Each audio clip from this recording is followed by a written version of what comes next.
Dikarenakan himpitan ekonomi, seseorang bisa berbuat apa saja, seperti halnya dalam cerita kali ini, Anton dan Mira. Mereka berdua adalah pasangan suami istri. Mereka sudah menikah 8 tahun dan saat ini mereka sudah mempunyai seorang anak laki-laki yang masih berumur 7 tahun. Anton adalah karyawan di sebuah pabrik besi di Bekasi. Sedangkan istrinya adalah ibu rumah tangga biasa. Selama 8 tahun ini keluarga mereka hidup bahagia dan tidak kekurangan apapun. Namun akhir-akhir ini ketika Mira terjerumus dalam pergaulan para wanita sosialita, tingkahnya ada saja, terutama dalam urusan gaya hidup. Semua berawal saat acara reuni sekolahnya tahun lalu. Dia bertemu dengan teman-teman sekolahnya. Mereka semua telah berubah dari yang dulu yang biasa saja, sekarang mereka menjadi wanita yang anggun, pakaian ataupun dandanannya. Dari segi penampilan Mira sangatlah ketinggalan zaman, dan pada saat itu mereka menyinggung soal penampilan Mira yang masih biasa saja dan tidak berubah sejak zaman sekolah dulu. Meskipun mereka sama-sama hanya ibu rumah tangga, tapi gaya penampilan Mira sangat jauh sekali dari mereka. Pertengahan tahun lalu teman Mira juga mengadakan acara kumpul-kumpul di sebuah hotel mewah. Mira juga diundang di acara tersebut. Tidak mau lagi menjadi bahan ejekan temannya, Mira merubah penampilannya, meskipun itu akan menghabiskan uang tabungannya. Mulai dari pergi ke salon, membeli barang-barang dan pakaian branded, sampai membeli handphone merek ternama dan tipe terbaru. Dan tidak hanya sekali itu saja, pertemuan dan kumpul-kumpul terus diadakan. Padahal pertemuan itu hanya untuk ajang pamer dan hura-hura saja. Selama setahun ini Mira sudah menghabiskan uang yang sangat banyak, sampai-sampai dia juga sudah berani berhutang tanpa sepengetahuan suaminya. Pada suatu hari saat Mira dan Anton sedang sarapan pagi, tiba-tiba ada yang mengetuk pintu rumah. Mira pun keluar untuk melihat siapa yang bertamu. Alangkah terkejutnya Mira, ternyata yang datang adalah penagih hutang. Dan saat itu di rumah masih ada suaminya. Anton kemudian ikut menyusul keluar melihat siapa yang bertamu sepagi ini. Setelah mendengar percakapan istrinya dengan pria tersebut, Anton sangat terkejut bahwa istrinya mempunyai hutang sebanyak itu. Setelah Mira menjelaskan semua pada suaminya, Anton hanya terdiam dan masih sangat kaget. Karena Anton sangat sayang pada Mira, dia pun tidak marah istrinya. Kemudian dia menjelaskan kepada si penagih hutang kalau 3 hari lagi hutangnya akan dilunasi. Hari itu juga Anton pergi ke showroom mobil untuk menjual mobilnya. Karena uang di tabungan ternyata tidak cukup, mau tidak mau Anton harus mengalah pada istrinya. Setelah kejadian tersebut ternyata Mira belum kapok juga. Beberapa hari lalu teman Mira mengajak berlibur ke luar negeri dan Mira pun mengiyakan ajakan temannya itu. Ternyata diam-diam Mira sudah menggadaikan surat rumahnya hanya untuk biaya liburan ke luar negeri. Sedangkan nasib Anton yang sekarang pergi ke pabrik naik angkutan umum sering datang terlambat, dan itu membuat atasannya sangat marah kepadanya. Pada suatu hari di saat suasana pabrik sedang kacau, pada saat itu Anton terlambat masuk kerja. Kejadian itu membuat atasannya marah dan langsung memecat Anton dari pekerjaannya. Karena dari kemarin sudah diperingatkan tetapi masih saja terlambat. Hari demi hari kehidupan mereka semakin susah. Saat ini mereka hanya bertahan hidup dari uang sisa tabungan karena Anton belum mendapatkan pekerjaan baru. dan pembayaran angsuran surat rumah yang dijaminkan harus tetap dibayar. Sudah beberapa bulan Mira tidak bisa membayar angsuran hutangnya, dan pihak bank memberi batas waktu hingga 2 minggu. Kalau tidak bisa membayar, maka rumah akan disita oleh pihak bank. Mereka bingung, sudah kesana sini mencari pinjaman uang lagi untuk membayar hutangnya, namun di masa seperti ini sangat susah mencari pinjaman uang sebanyak itu. Pada suatu hari Mira mempunyai ide yang tidak pernah dia pikirkan dari dulu. Menurutnya, bagaimana kalau pergi ke dukun untuk mencari pesugihan? Karena Anton sudah bingung, dia lantas setuju saja dengan ide istrinya itu. Kemudian mereka mencari informasi di mana ada dukun terbaik. Setelah mencari-cari, akhirnya mereka menemukan informasi tentang dukun yang bisa memberikan pesugihan dengan cepat. Keesokan harinya mereka berdua pergi ke tempat itu. Lokasinya di daerah Banten. Setelah menempuh perjalanan yang jauh, akhirnya mereka tiba di sana. Mereka berhenti di depan gerbang rumah megah. Di atas gerbang ada papan bertuliskan Padepokan Sri Kandi. Mereka pun masuk ke dalam dan di dalam mereka bertemu dengan petugas keamanan.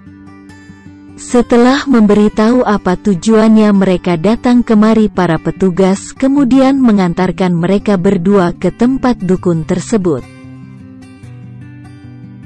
Mereka masuk ke dalam ruangan yang tidak terlalu luas. Di sekeliling ruangan itu tertutup tirai yang menjulang hingga langit-langit ruangan. Dan di dalamnya ada seorang wanita cantik yang sedang duduk di atas kursi singgasana, laksana seorang ratu. Ternyata wanita tersebut adalah sang dukun yang dimaksud. Nama dukun tersebut adalah Nyai Sri Kandi. Namanya persis seperti nama padepokan ini.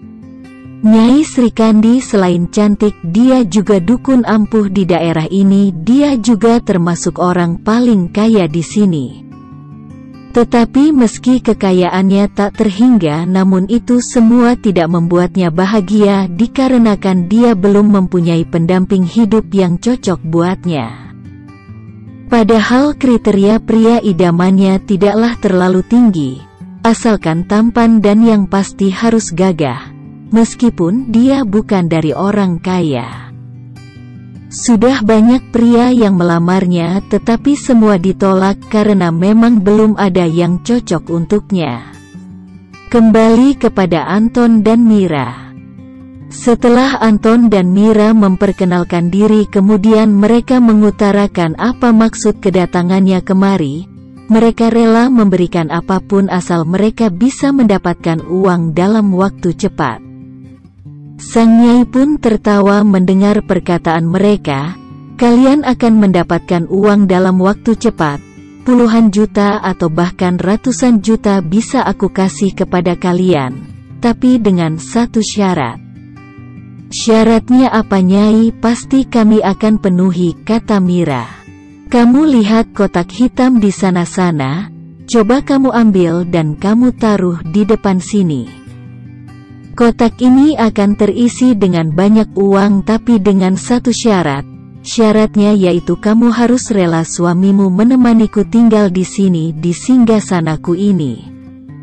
Ternyata Nyai Sri Kandi terpesona dengan Anton. Dari awal mereka datang, Nyai sudah memperhatikan Anton. Selain tampan dan gagah, ternyata dalam diri Anton ada aura magis yang kuat. Nyai Sri Kandi berpikir kalau dia bisa tinggal di sini maka akan berpengaruh baik pada padepokannya, dan selain itu dia juga akan mempunyai pendamping hidup. Maksudnya, Nyai, bagaimana? Tanya Mira. Suami kamu harus tinggal di sini dan menjadi suamiku. Jika kamu setuju maka kamu akan mendapatkan uang yang banyak. Sebenarnya itu syarat yang tidak sulit, kan? Mira dan Anton saling berpandangan satu sama lain. Hati wanita mana yang tidak akan sakit jika suaminya direbut wanita lain? Anton seketika langsung menolak. dia tidak ingin menyakiti hati istrinya. Mereka kemudian bernegosiasi dengan Nyai Srikandi agar syaratnya bisa diganti, dan Nyai pun menurutinya. Baik kalau kalian keberatan dengan syaratku tadi. Sekarang akan aku rubah menjadi seperti ini saja. Suami kamu tetap bisa tinggal denganmu, tapi cuma 2 hari dalam seminggu, yang 5 hari dia harus tinggal di sini bersamaku. Bagaimana, apa kalian setuju? Meskipun syaratnya sudah dirubah, Anton tetap merasa berat. Meskipun secara naluri seorang pria tidak akan menolak hal semacam itu. Apalagi Nyai Srikandi adalah sosok yang menjadi idaman semua laki-laki, parasnya yang cantik dan juga orang yang kaya raya. Hanya laki-laki bodoh yang menolak hal semacam itu. Akan tetapi Anton tidak mau menyakiti perasaan istrinya. Mira yang bingung dan tidak tahu harus bagaimana lagi supaya bisa segera melunasi semua hutangnya.